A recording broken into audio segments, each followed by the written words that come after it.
If you're making a records request for it, I'd be happy to provide it for you You're not- individual reports.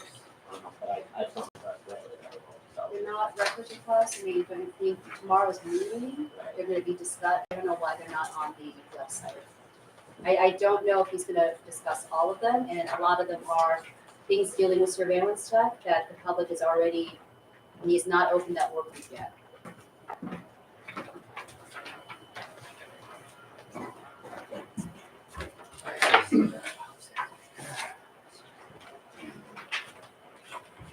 And also, I wanted to let you know, I discovered something that I already told, the city. There have been alterations to the drafts. There seems to be some type of computer issue that the city has not known about, that they're altering the timestamps on the drafts after the policies. So that's a Thank you for serious bringing issue. that to our attention.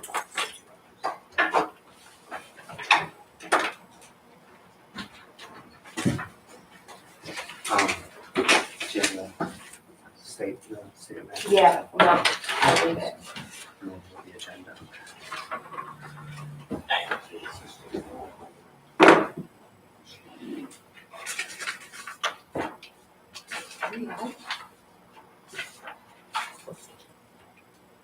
Good afternoon. Thank you so much for tuning in to the Police Promotions and Evaluations Committee held at the CPC office on May 13th at 6:36 p.m. We're gonna officially call the meeting to order. Gonna conduct a quick roll call. Commissioner Coleman? Well, she's not here. Commissioner Miller? Here. Present. Commissioner Rodriguez? Present. The next item of business is to quickly elect the pro chair Tim for this meeting. Can we please have a motion? Do you guys even have quorum for this meeting? We're not gonna engage in public now. But it's not, Alex, you have to, if We're they not don't have gonna quorum, get- then they can't have the meeting. Yeah. You have 5 members, you We're only have 2 not, members no, present. that's incorrect. We're not gonna engage in public during, there are 3 members on this committee. Well, you are So, constantly in um, violation. can we have a motion? I move for Commissioner Rodriguez to serve as pro chair Tim for the meeting. I second the motion. Any discussion? Further question, debate? Okay, let's call for the vote. Commissioner Miller? Aye. Commissioner Rodriguez? Aye. Motion carried. The next item of business is to review the agenda. I noticed that the one item that I need to add is the meeting procedure that I need to read. So that's one item that needs to be added. Is there anything else? Okay, we'll adopt the agenda with unanimous consent. The next item is the meeting procedures. The meeting of the Cleveland Community Police Commission is a lawful meeting under section 605.04 of the codified ordinances. No person with a purpose to prevent or disrupt a lawful meeting shall do any act which obstructs or interferes with the due conduct of such meeting. Members of the public are invited to speak in accordance with the public comment rules. Disruptions, including but not limited to speaking out of turn and or making loud utterances that infers with the due conduct of this lawful meeting, may constitute a misdemeanor and a violation of section 605.04. If this meeting is disrupted, I will call for a recess and the room will be cleared. Persons who violate the city ordinances and commit misdemeanors may be subject to prosecution. When this body is able to return from recess, then in compliance with the Ohio Open Meetings Act and section 101.021 of the codified ordinances, the meeting will be open to the public. The next item of business is public comment.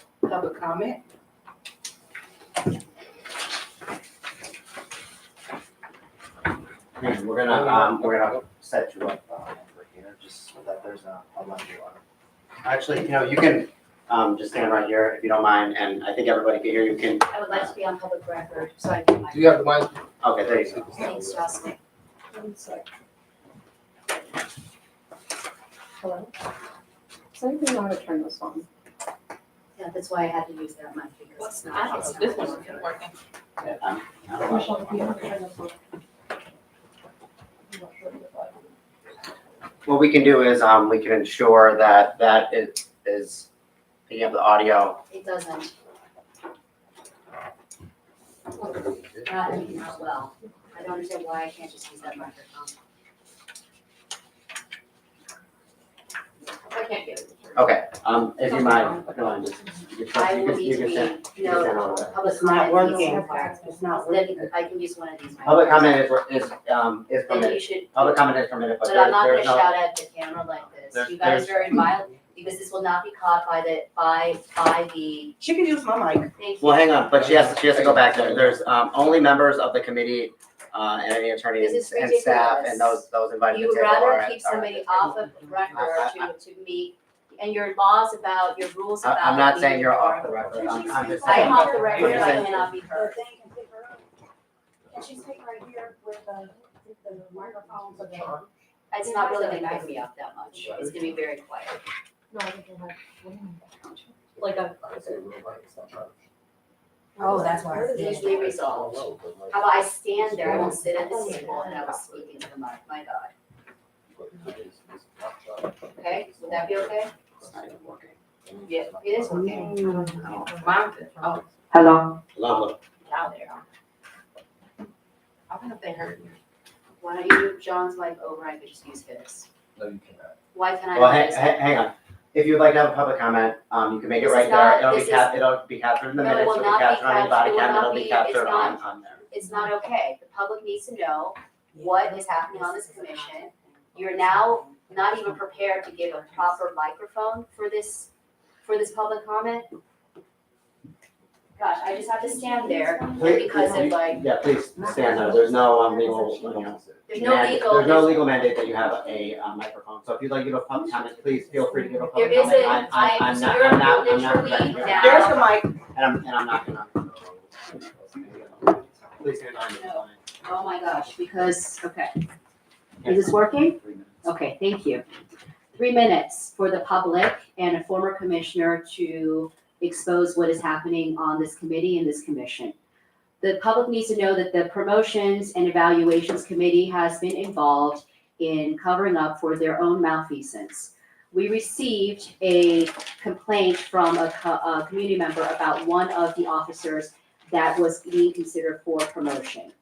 I asked then, Mr. Goodrick, who is no longer with the commission, ignored the complaint. And then when this person contacted me, I immediately contacted the co-chairs, John Adams and Sharina Zayed, who blocked my ability as a commissioner to do a proper records request on this officer. Now this officer, Commander Mako Judd, has been subjected to unfair media scrutiny that does not reveal accurately what the commission did. And what the commission did is this. The commission only has recommendation power on promotions and evaluations. So instead of exercising and focusing on their final authority in training, policy, and discipline, these commissioners, because they want to create the semblance of resistance and a crisis, they use something that they have discretionary like recommendation power for to make a crisis. And now it's caused I believe a commander to be unfairly judged in the press. This is John Adams' and he had 2 press articles to aggrandize himself. What I find funny is I know what Mako Judd was accused of. And what I find interesting is that the officer that is on the list for 5 HR issues, Mako Judd was only 1, is Lance Henderson, who just happens to be the officer that also wrongfully detained and arrested Mr. Antoine Tolbert, the sole pending appeal to the commission. So it is very clear that if you actually want to deal with promotions, that should be an accountability. If you want to get the disciplinary records, it should be an accountability. If you actually wanted to hold officers accountable, I would start with the one, Lance Henderson, that has 5 complaints against him, including 1 complaint to the commission, which it has not been able to move forward because, again, John Adams and a few other commissioners, Sharina Zayed, Pete Van Leer, Chandra Benito, and Mr. Goodrick, blocked the discipline committee's ability to move forward on accountability, which is the sole and most important responsibility of the commission. I do also want to say to Mr. Noureddin that you should be working as a lawyer right now. The rules that Ms. Rodriguez has read are not constitutional. You know this because you claim that you have civil rights experience. There is no, it's not a subjective ability to, like, someone calling out is not a disruption to the meeting. What you guys are doing, because you're members of the government, is active censorship of dissent and uncovering of your misconduct. And I make one suggestion to you: if you have trouble, so this has been a year and you have not dealt with the complaint against Mr. Mathojad. And if you want that complaint dealt with, you want the disciplinary files, let me make a recommendation to you very quickly, since I'm over time. You have 12 policies being shepherded through tomorrow by the policy committee. If you stop any one of those policies, and probably you should have stopped the drone one, I bet you the city will give you those documents pretty quickly. So do not ever use an excuse. It is your inability and unwillingness to exercise your power that you've left not only the community unsafe, but now you've affected the police forces. So you guys all should be removed. Until any one of you acts like the commissioner, you should all be removed. Thank you. Okay. Thank you so much for your comment. Any further comments? No? Okay, let's proceed forward.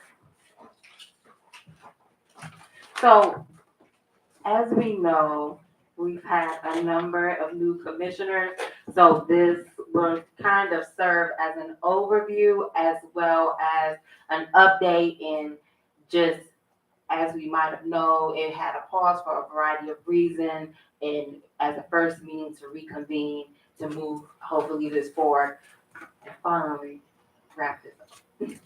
Okay, so on October 30th, 2023, a divisional notice was sent out, 23-316. It was disseminated throughout the department, basically receiving cover letters and resumes for a variety of positions. Interested candidates apply through an online portal that served as like a repository for the chief. The deadline for the applications were November at 4 o'clock. Particularly for this one position, 22 applications were received for the commander position, and then 14 underwent interviews.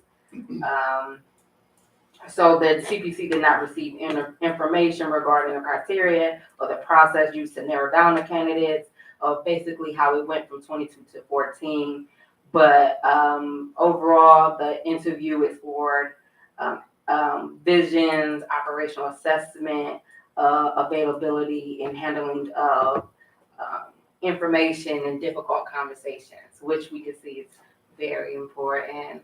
Out of the let's say 14 candidates, they were rated on different scores by 4 evaluators,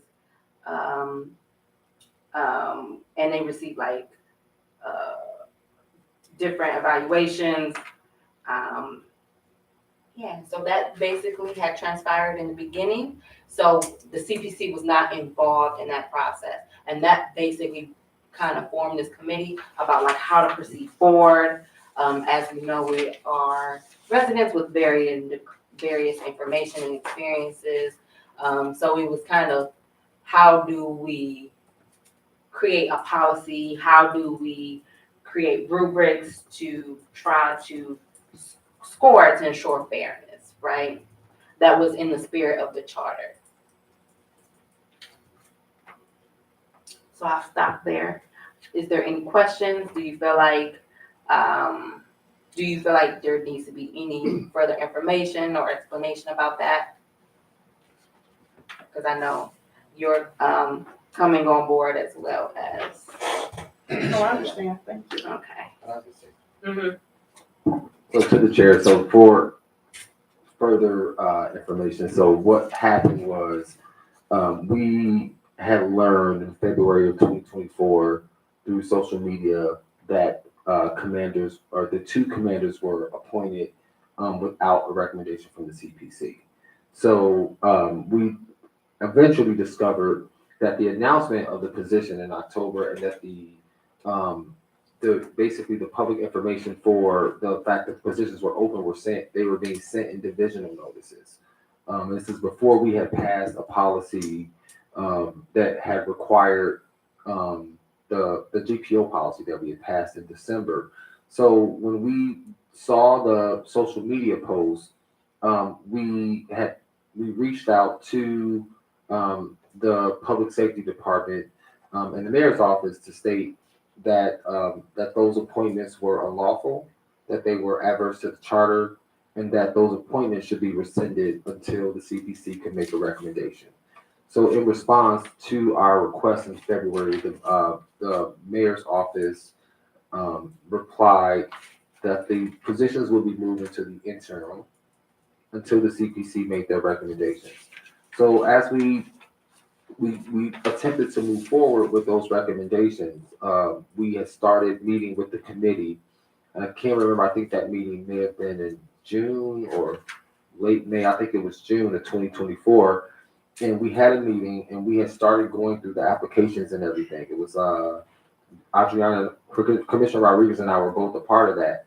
And once we had the meeting, we had actually listed candidates that we thought were strong to actually move forward to maybe do a community interview with.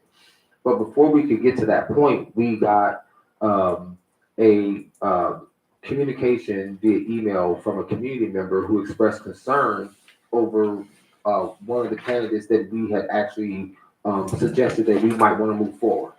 And so when we got those records, when we got that email from this community person, it started a bunch of questions that we had that we were receiving forms from a community member that we did not receive from the city. And so it made us kind of slow down and pause and say, wait a minute, if we're missing these files, then what else could we be missing? Because the last thing we wanted to do was make a recommendation only to find out that we made it without the information that we needed. And so sort of where we've been since that was about June of 2024. So that became a waiting for records thing. And then what happened was that the former commissioner's terms expired. So then we didn't have enough commissioners to actually hold this committee together or to have a quorum for anything. And so those commissioner positions were open from December 5th until March 10th. And so when we finally had our March 10th meeting, we populated the committees. So we just populated those committees, I believe, in March. And so now we're finally back up and running. So just to kind of give background about, to add to what Commissioner Rodriguez said, where we started and sort of why we're at this point now and why those recommendations haven't gone forward. I mean, we were just looking earlier and, we're still missing some records. So, but that's sort of what I would add to what Commissioner Rodriguez had to say. Yeah, thank you so much for that follow-up. And just since we're doing a quick overview, I think each meeting allowed us to have kind of themes and allowed us to really progress forward. So in meeting one, we really talked about police jurisdictions and secondary employment and out of town, as well as the allegation that came up and the importance of having a background in a lawsuit to make sure that was implemented, as well as just general. The biggest question I would say for me that I had from our last meeting was about ensuring that any information that we use is based on facts, because we don't want a complaint to come forward that's hasn't been through due process, right? And how that may open up the commission and potentially the process to different, I always say legalities, right? So things on the federal, state, local, but it's not limited to like Title VII, the Civil Rights Act of 1964, just a variety of different things that we need to consider, that we're ensuring that, we're upholding this statute in Charter 115, as well as ensuring a fair and judicial process, right? So that has been always the main question of the committee, is how to involve community without while minimizing any kind of risk or liability, right? And yeah, another thing is officer participation. So we've always had that. So that's always been lingering.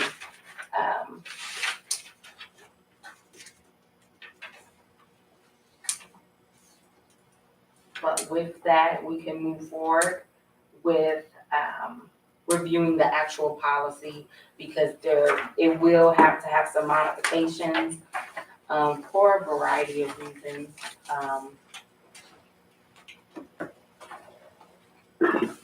So what we learned is basically that the first step would be, of course, of scoring. Ideally, we would have all our documents, and then each commissioner would score, maybe based on a spreadsheet, based on the items that is presented in the consent decree. I know you did present, what do you want me to officially call? Should I call Alex? Could we call Jason? Okay. About like the rubric and like really matching or aligning with the consent decree material. And like, we tried our best, but we can always edit and refresh it because we can modify it. But for example, some things that was extremely difficult for us is it's a support for department integrity measures. I don't know what that means, how to measure that. And that's actually listed in the policy, right? From my side as a resident, an officer service as a field officer or a training sergeant, right? So I think even when the charter was written, it was intentional that we were acting partnership, right? So ideally, when the city was working and they was revising and implementing it, we would have access to this information and then we would provide input. But as we did our review, that didn't happen, right? So ideally, we try to, as best as we can, try to receive documents such as the officer evaluation. But what we came to find out, there really wasn't a lot of comments, and a lot of it was like numerical, right? If you look, and the majority of them, based on the evaluation, they were all stars, to be honest. They all got 5s, maybe some 4s, but there really wasn't any officer that received like a 1, right? And that they was trying to recommend. So, If I may, I think what I'm hearing is that, Is my fault? hello? Yeah. This is on. I think what I'm hearing is that you would like to know how to give effect and meaning to the 12 factors or however many factors outlined in the consent decree, right? So you're saying like effective use of community and problem-oriented policing strategies. Like, what does that mean, essentially? Is that? So I know you had raised that as a question about the rubric and how it was created to attempt to match the consent decree. So that we included the use of force, we included the disciplinary process, and then we tried to use other documents to attempt to collect this information.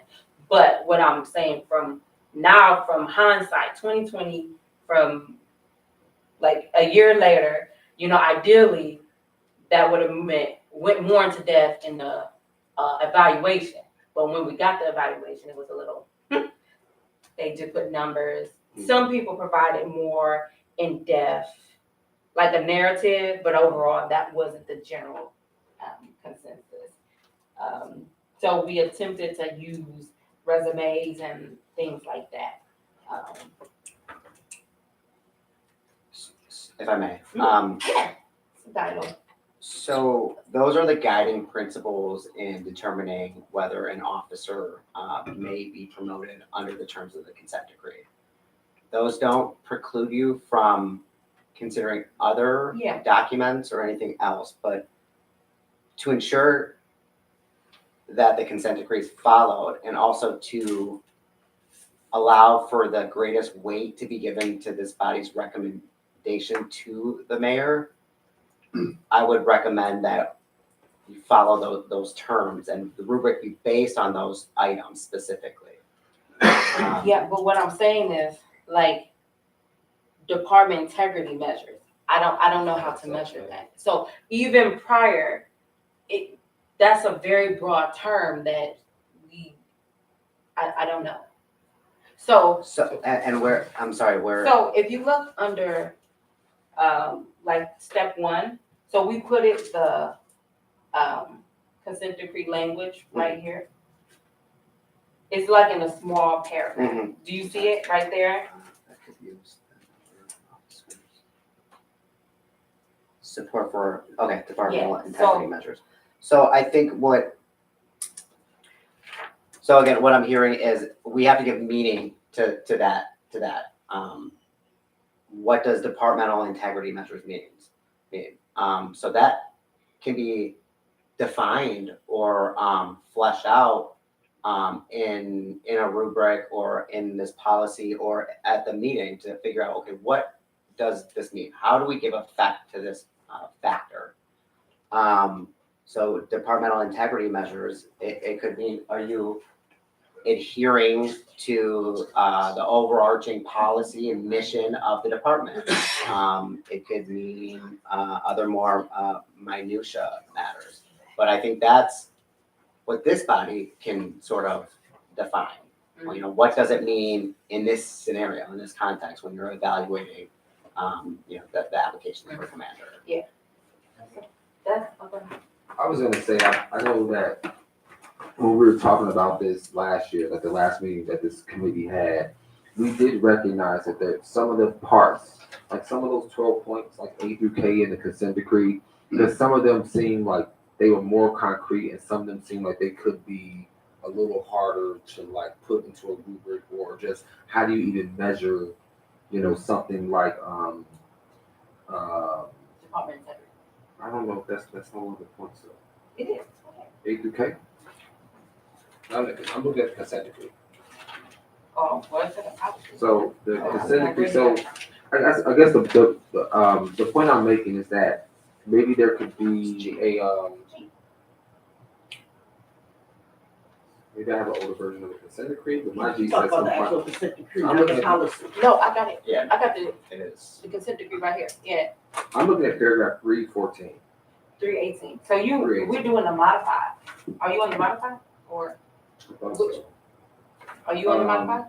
Oh, okay, I guess 318. I was thinking 316. So the point I'm making is that I think we could, like, for example, interpersonal skills. Maybe we still have all A through H on a rubric, but then maybe it's like a multiple pronged approach to how to get the information. So some of these things might be things that we can just maybe find in like files that we were sent, but some of them may be like, for example, we might need to submit something supplementary, right? Or we might need them to have like maybe some character letters from people that maybe are in the department or out of the department. I think there could be creative ways to create the rubric that's still based on A through H, but maybe think differently about how we get the information that we need in order to actually fill those parts in of the rubric. And if someone doesn't submit those things, and I guess then you just don't get credit for that part of the rubric. But I think we have to think. I think if we're thinking in a traditional sense that we're going to be able to get all of this information out of just like records that were provided, then I don't think that's going to happen. So I think we have to identify the areas that we feel that confident that we can get them, one, either out of the records, or two, just questions that they can answer in an interview. But if we feel like we can't get a full assessment or idea of like where they are on that part of the rubric, we might have to ask them to submit something else. Or I don't know, I just think we have to think differently about like the different approaches that we can take to make sure that we actually can get a through H in the process. Yeah. So I'm definitely open to that conversation, especially since we do have like, I guess, a committee. So we can open that up and, so, 'Cause I'm just thinking like problem solving skills, like how am I gonna be able to assess your problems solving skills through like discipline records or something like that, right? Like I feel like we have to figure out like, okay, there is a way to get information about someone's ability to solve problems. But I think the question then would be like where do we get that information from and how do we get it? but in like the best practices, they actually have like tasks, right? And they perform the task and they evaluate it. And then they have like a score, and that's normally how they do it.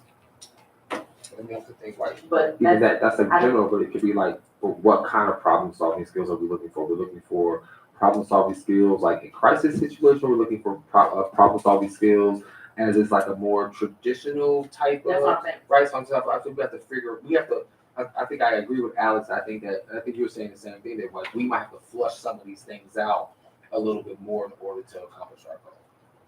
Okay.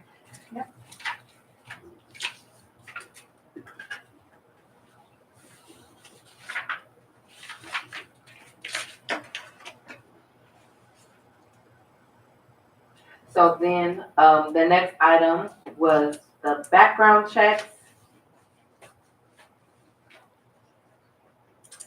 If I may, prior to, I think, step one, we might have skipped a step, or maybe we can consider a pre-step, and that's the transmittal of documents. We'll want to, before even getting to the interview process, we want to ensure that we have, the list of candidates and the candidates' information. So I think that needs to be baked into the policy. And as of right now, there is a sort of records request process, but we can sort of use that as the approach currently, while also considering in the future what might work or what we might require to obtain these documents. May I? Mhm. Since I've come, I keep hearing that there's an issue with records. So at this point, maybe we should create a rule for subpoena or something, because we keep waiting for records. We're not getting them. They're not complying. So we keep saying we want records, but they're not giving them up. And I keep hearing it's an ongoing. Microphone. Just asking. Maybe create some type of rules for subpoena, because ever since I got here, I keep hearing that they're not giving us the records. So how do we move past that if we're not getting the records that we need? So maybe we need to step back and work on a policy or some type of create some rule for subpoena, because they're not complying. And Commissioner, if I may, that is one thing that I am working on currently. It's in the works, and I look forward to discussing it at the appropriate committee. Thank you.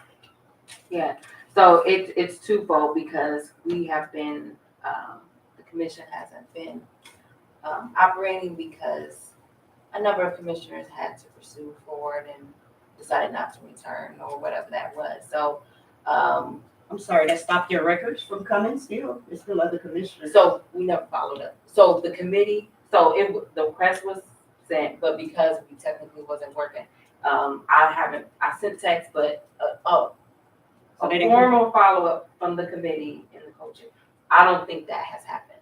So, I like to be very fair. So if the city did it, they did it. If it's on us, it's on us.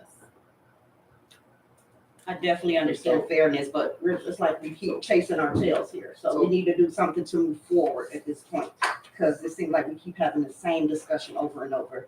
Records. So through the chair, we do have, so the CPC has made 2 formal requests through the records request process for these records. The second requests that we made. So the way that this works is they don't necessarily fulfill a full records request at the same time. You might get part of this and part of that. And then remember, we have several records requests out, one of which is like our largest record request still for the full comprehensive records. So where we are is, it's not that there hasn't been any follow-up from the co-chairs. The co-chairs meet bi-weekly with the police accountability team, the Department of Justice, the monitoring team, members of the law department. We meet every 2 weeks to discuss these requests that have been made. And so the request of which you're referring to, it is partially completed. So what we will do in the next meeting that we'll have this Friday is we will prioritize that records request to say, hey, this committee is now meeting. They would like to move forward with these recommendations, and they need these portions of that partially completed request to be filled. The last time we got records from this request was April 1st. So it's not that there hasn't been follow-up. It's just that oftentimes, and you are a former co-chair, so I know that you know this, but there's always a lot of balls that you're juggling. And I will be honest, the fact that we couldn't have quorum for the committees, we were focused on other things that we could actually do because we wouldn't have been able to do anything with them anyway because the committee couldn't meet. So I think that what we can say is that on Friday, we will make sure that this particular request and the parts of it that are not filled is on the agenda, and that we get some type of clarification about when we can expect those records. Perfect, I'll follow up after that meeting. We can do that. Thank you. We look forward to that. So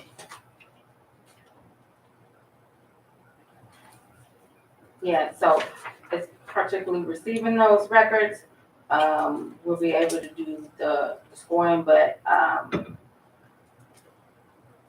as we know that initially we had planned for a firm to do a background check. That's not going to be, we're not going to be able to do that, but we do have Alex, and we'll be able to move forward with ensuring that we effectively can do our background check and ensuring that we can move forward.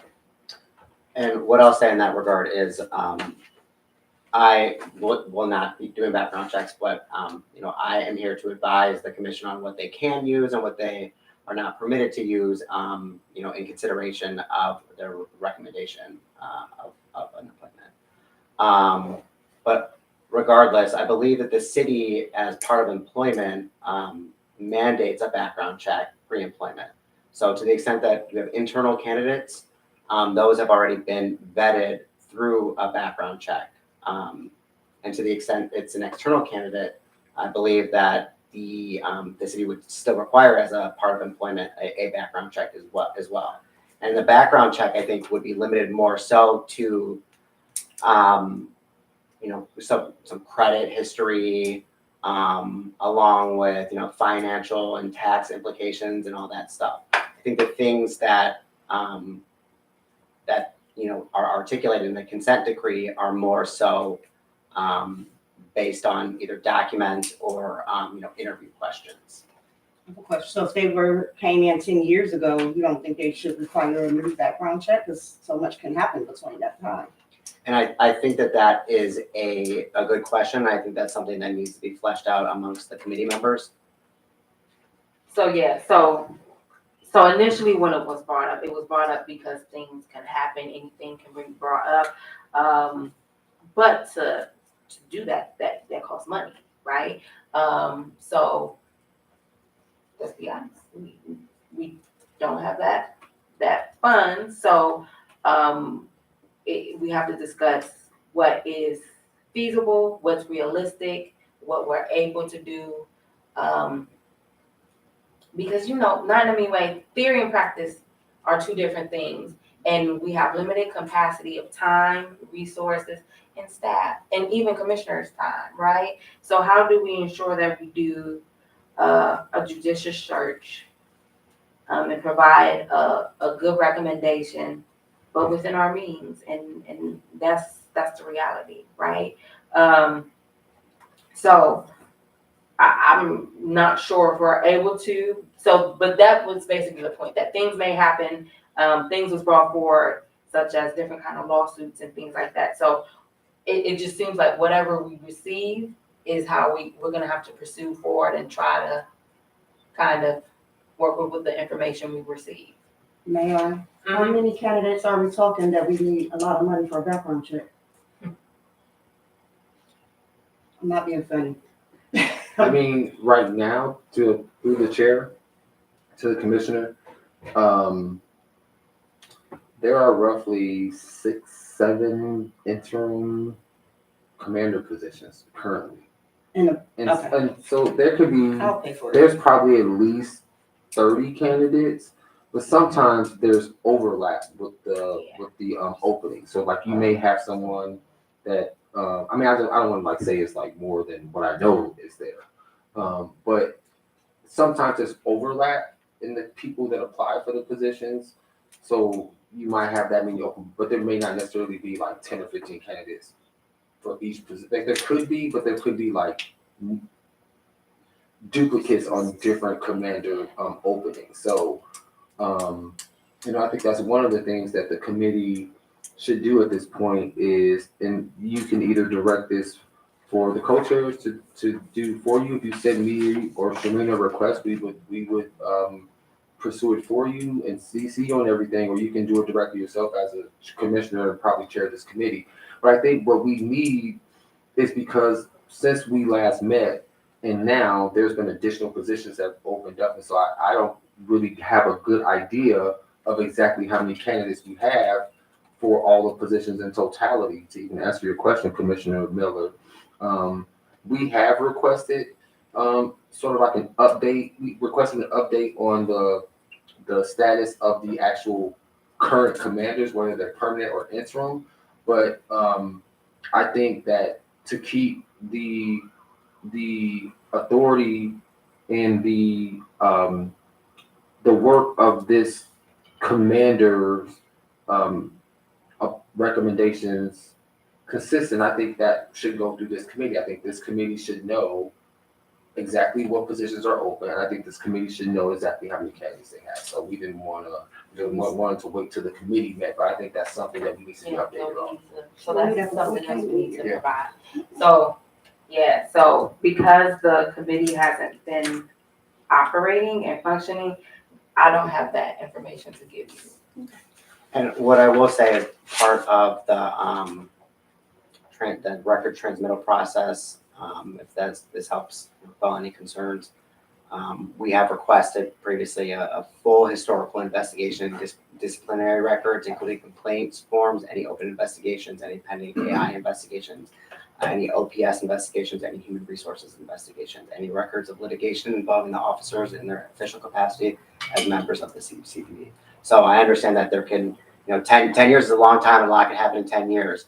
But a background check could be sort of different than a sort of, traditional review of a personnel file and records. And so I think that if one of the issues is, how do we ensure that, this potential candidate doesn't have, use of force complaints, et cetera, that those will be provided in the documents, and will have gone through that due process that Commissioner Rodriguez mentioned.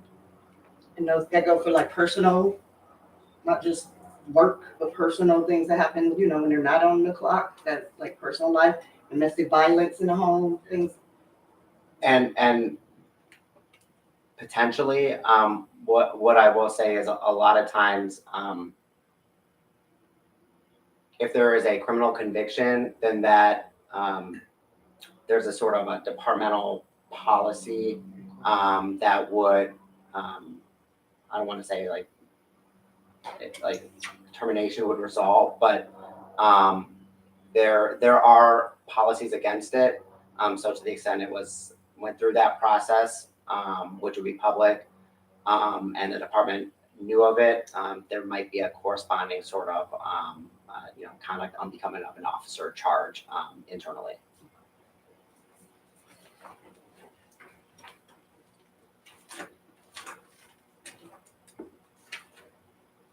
Um,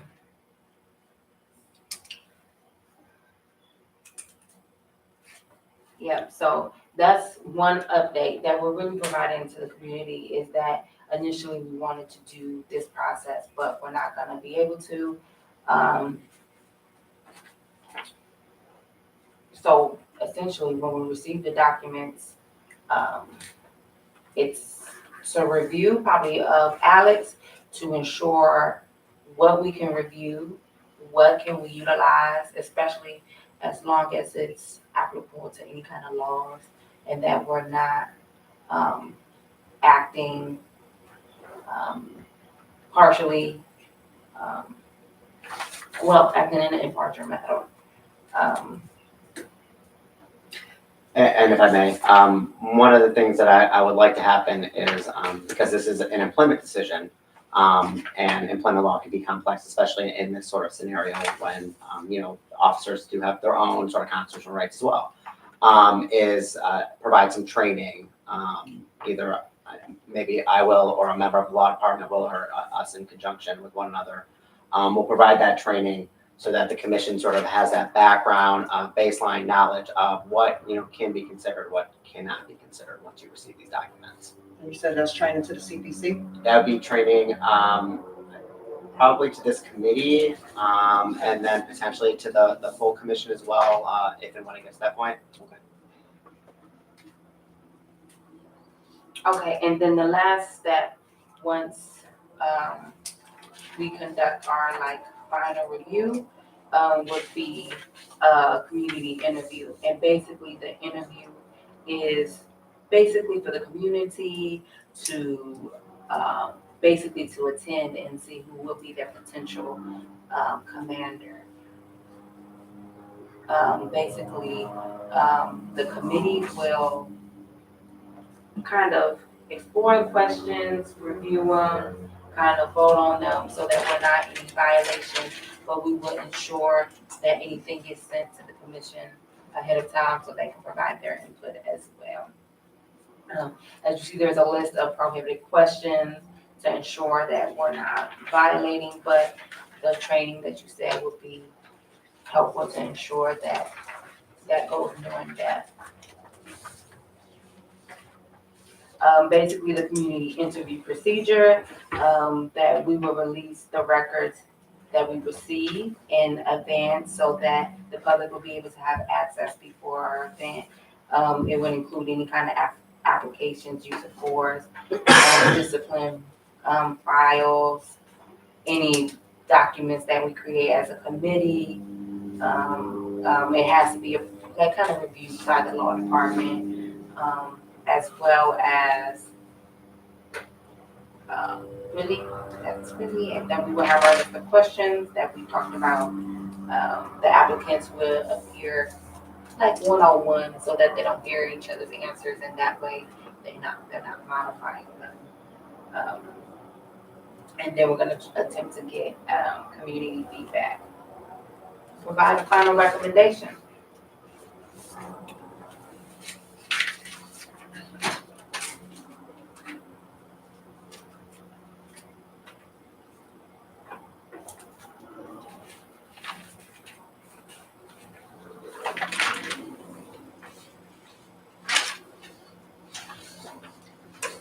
So basically, moving forward, we need to start with, basically seeing how many positions are available.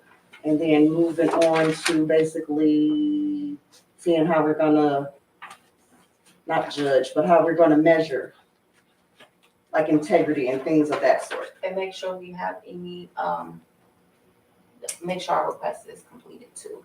Your records, right? Yeah. Thank you. Just wanna make sure I got our recap. So, to the chair, I think that we can, like, some of these things can move simultaneously. So I think that what is within our ability to do without maybe some of the other things that we're still missing, it's like we can do that rubric. We can do the rubric and we can figure out how to address the parts of the rubric that we find to be a little bit difficult to sort of flush out only through records requests. So I think that's something that we can do. And then I also think I don't foresee, just based on experiences with some of the records, the type of record, like this is not the type of record, like give me a list of how many positions are open and how many people apply. Like we don't usually get resistance for that type of information. So I would assume, because I know that Deputy Chief Schlott is kind of been like keeping track of this stuff. So I think that I'm pretty confident that Deputy Chief Schlott probably has that type of information, maybe like in a file somewhere, and we could probably get that pretty quickly. But in the meantime, you know, I'm just gonna just say it, but I think the type of records that we have tended to have move a little more slowly or have to push a little bit harder for are the exact records that you're really asking for. The litigation, these investigations, the city hasn't been as willing to give us those as freely as some other records. So I think we still keep fighting for them. But I think that some of that stuff could take a little bit more time. So I think we can work on the rubric, and then I think this process is solid. But I think there are some things that we can do on our end to get us started on this. And I think at a certain point, if we don't get everything that we need, I think we have to make a decision about like how do we then make a recommendation, and like not just like how in two ways, like how do we do it, just like logistically, but then also how do we do it in terms of making a recommendation and helping the public to understand that this is how we make the decision. We had this, but we didn't have this, and this. Like I think that there's a way that we can communicate with the public. But again, it's going to be up to the committee to decide how it wants to proceed and sort of when you want to say, okay, we've done enough and we're going to move forward with something. So, I mean, in the end, that's ultimately going to be your decision to make, but I think we can move at least on the rubric. We can make the request for the updated list of the candidates. And then I think we can start to work through some of the records that we have already to at least get started. Because I mean, there's a lot of records that we do have right now. Agree.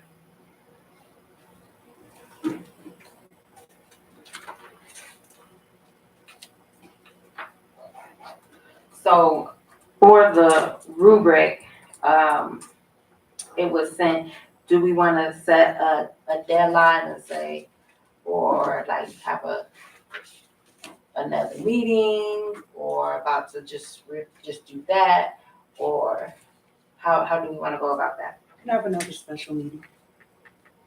Because it wouldn't be considered a monthly, right? It would be considered a special. Well, the full commissions are monthly, but the committees can meet. Okay. Yeah, as often. Committee can meet as many times as needed, Yeah. as long as you have the time. Thank you.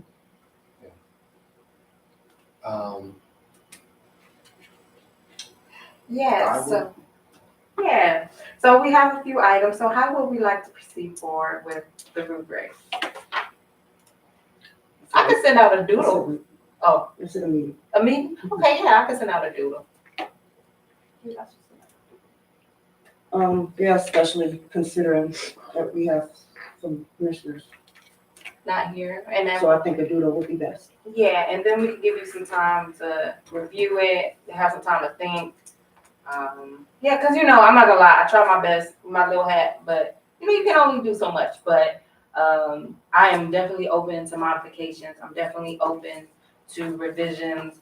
But I'm just gonna put this little pin in. We don't know what's going on nationally, so there might be a point where we just try our best because we don't know. there might be a point where we may not have a monitoring I mean, team. my, I'm not sure, but to the chair, my suggestion would be with the rubric, we've got, what was it, A through H? We could just create like a live document where you just put each one of those A through H in like a column, and then usually a rubric has like, this gets you a 5, this gets you a 4, this gets you a 3. Like, I think that there can be at least some groundwork done on a rubric before the next meeting, because what I would envision we is have that. we have like some, but I mean, it could be updated or, I still think, I definitely think this could be modified. So I guess for me, I think education and training is still important because, they have police leadership. We want to ensure that if it's on their resume that, they pursue that. And, so I guess that's how I see that, but. May I ask what you're looking at? Oh, it was like, I called it resume, but it was something we did when they met. Could you provide me a copy as well? Yeah. I mean, I think like, I agree with you that education and training is important, but I think what we're trying to get to is to stick, maybe we add that as a category, because like Alex said, we can always, Yeah. we can always add what we feel like is important, but I think that what should be driving this rubric is what those categories in the consent decree are. But what I'm saying is that, like, for the discipline, we try to do community oriented. So we do have some categories. It's just not every single one. So for example, like department integrity, that's why I use that as example. I don't know how to do that 4, 3, or 2, or 1. Like, but I mean, we can have input. So I don't, especially since we're on the record, it's not like we didn't use some of the categories in the consent decree, because we did. But something like department integrity. I think that was the conversation we were having before, where we have to figure out how do we put ourselves in a position to be able to confidently be able to fill out that part of the rubric. So it may not be something, we may. So we're building. I think that maybe something like that could come out of discipline files. Like, it could be like, okay, like integrity would be like following the policies of the department, like not having complaints against you, like not, or not just like the negative side, but maybe like you've got, I'm sure there are officers that have, letters from citizens that in their files that say they did something great. And I think if you're going above and beyond, or citizens, you're doing your job so well that citizens might want to make sure that that's documented, then I would think that person has integrity and that they're following the department rules. I think we just have to think about how we get to those categories. And I would support adding something like education and training, because I agree with you, I think it's important.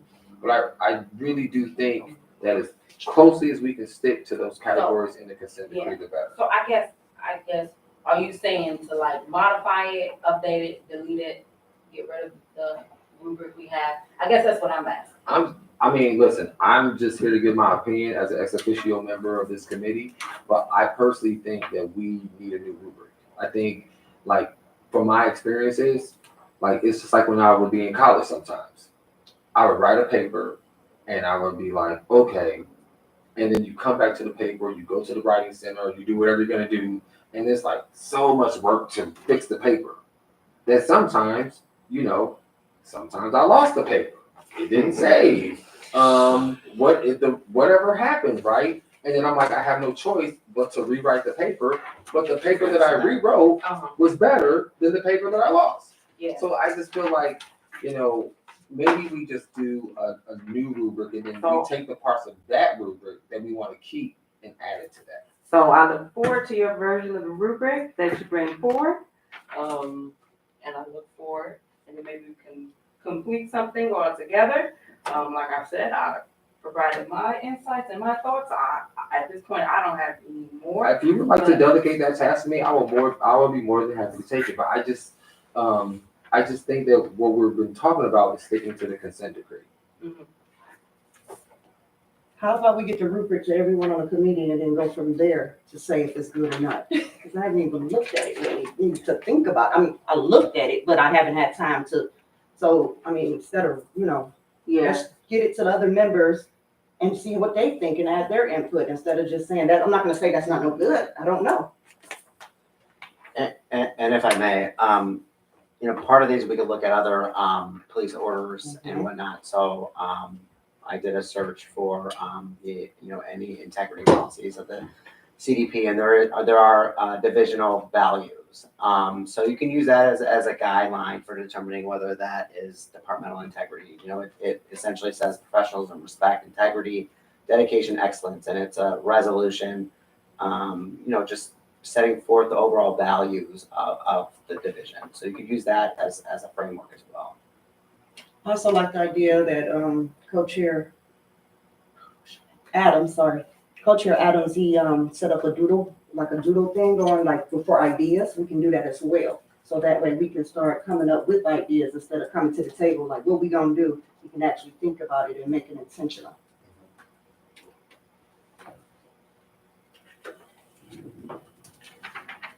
Okay. Yeah. So I just wanna, cause I know you were asking for next steps. Based on what Commissioner Miller said, it sounds like what she would like the next step to be is to have the full committee to look at the current rubric and then decide how to best incorporate the consent decree stuff from there. So I don't know if that's what you guys are gonna agree to, but I feel like that's what I'm hearing. That's what I said, yeah. And then I just have some technical changes to the policy that I'll provide. I think hopefully once the rubric issue is kind of figured out, that way I can determine how it might fit into the greater picture of the policy. And then I'll go ahead and strike some of the provisions that are not feasible anymore. You think that way would help us if you did that first and then create the rubric? No, I don't think so, No, because I think the process It's stands. the same. It's just a matter of how you're gonna factor in the.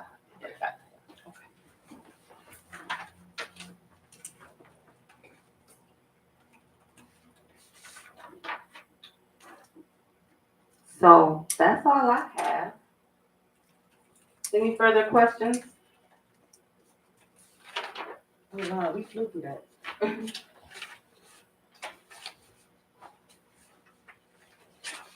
Okay, so what I will say is if you can direct me, cause you're chair pro tem of the meeting, but would you like to lead on getting the updated list for the total positions open and all the candidates that apply, or do you want the co-chairs to do it? So the protocol is normally I might send an email, but then Yeah. co-chairs follow up with the appropriate representative, because you kind of serve as a liaison between the commission and the stakeholders. So yeah, we just normally just make a request. So whenever I get that, we'll send it over. I will tell you that the sooner you send it, the better, because then we can also bring it up on Friday. So you just want to send an email? Yeah, you send me an email, then we'll make the formal request, and then we can put it on the spreadsheet, and we can talk about it on Friday. And I think the writing requirement is actually part of the protocol. If I remember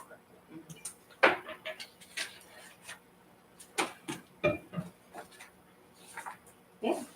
So we have opportunities for another public comment. Lou, would you like to speak?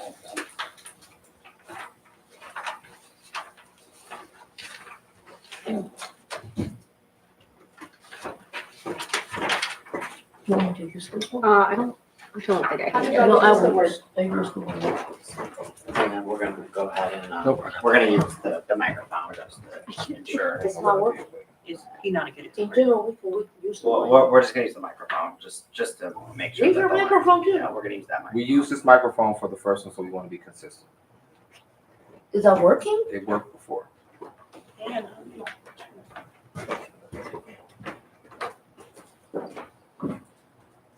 I think it needs to be charged up, but it did work, because before.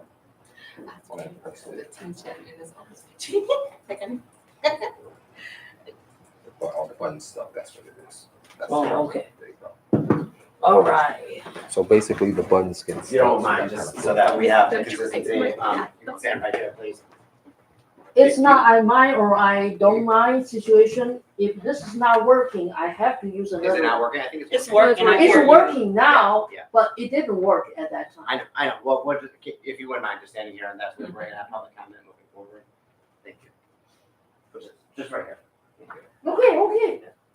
And that's why I don't want nobody. I don't wanna get in your space, I don't want you to get in my space. You're covered, If the camera goes to you, I will be, Listen, I don't wanna be on. I will not even be on the camera. You're No, forward, you know. You- All right, thank you. I just came back from Ohio State House and I'm late for the meeting. So, but I'm still glad I called the second half of the meeting, basically halftime, go Cavs. This rubric originally, when it was developed, it was under lots of pressure. First of all, we couldn't get a record, our long-term trouble. But the other thing is that the factors we actually wanted to have, it was highly influenced by outside entities. So it will be good to see that the new commissioners, you can start really do your job independently to come up with a matrix, a rubric, sorry, you used the word rubric, to actually measure what is really needed, which will fulfill what officers actually want and also community member wants for our, let's put it this way, ideal officer. We do not an officer having a very ambiguous record. We do not want an officer with certain things. I hope the new rubric will be independently formed by the commission and to get rid of the troubles, the burdens carried from the past. I'm sorry to say, communities still believe police are corrupted, but it's not these new officers who deserve to have a promotion, to have a career, to stay in the community. Otherwise, we keep losing officers. That's no good. So I really wish this rubric will actually be formed properly this time, independently, not being interfered by politics, especially politics. Our city politics is very, very confusing for most of the people. But unfortunately, if certain people, they want to play dirty behind the doors, we need a commissioner to really get rid of that. Otherwise, our officers would not really have a good future in the police, even they wish to pursue that as a career. And in that case, community members still have to suffer from either not enough officer on the street, not enough officer in the district office to provide services, or later they will still have to come around saying they have been mistreated by police. Our officers do not want to carry that. That's a burden to them. They want to be good officers, just like what community member wants. So please give them this opportunity. Thank you. Thank you.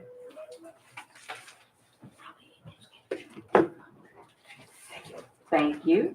So it's 7:43. We can adjourn the police evaluation committee. But eventually it will get used up. Yeah.